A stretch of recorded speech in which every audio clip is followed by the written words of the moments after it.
Hi, this is Bodie Way, and this is your NWI.com daily news update for Thursday, May 12th.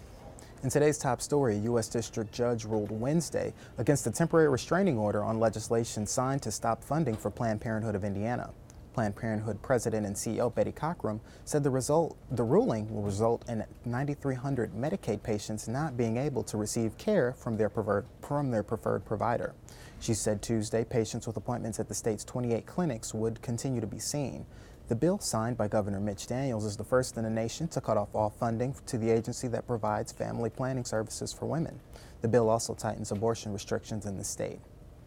A preliminary not guilty plea was entered Wednesday in Lake Criminal Court for a father and stepmother accused of killing a 13-year-old Gary boy.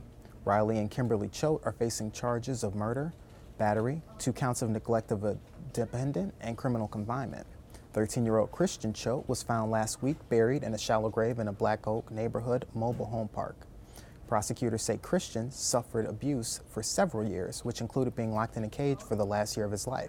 The boy is alleged to have died April 4, 2009, but his death wasn't reported to authorities until last week.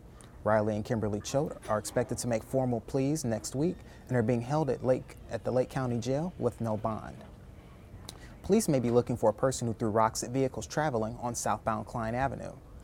Drivers complained to police Wednesday afternoon about damaged windshields as they were traveling on Klein heading westbound toward Interstate 80.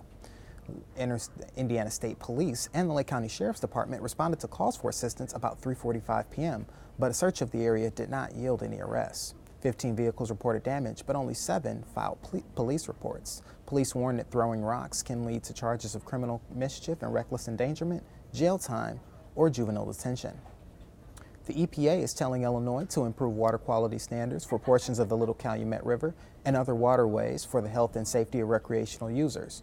The Federal Environmental Protection Agency says more people are coming into direct contact with the water due to increased boating, jet and water skiing, and other recreational uses. Reversing a practice stopped in the mid-1980s, the Metropolitan Water Reclamation District of Greater Chicago will likely be required to disinfect sewage discharged into the system from the North Side and Calumet treatment plants in order to meet the more stringent standards.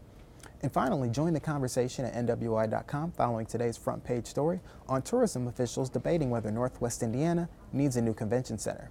Remember, you can stay up to date on all the local news and information at NWI.com and continue checking us out on Facebook, Twitter, and through your iPhone. Thanks for logging on.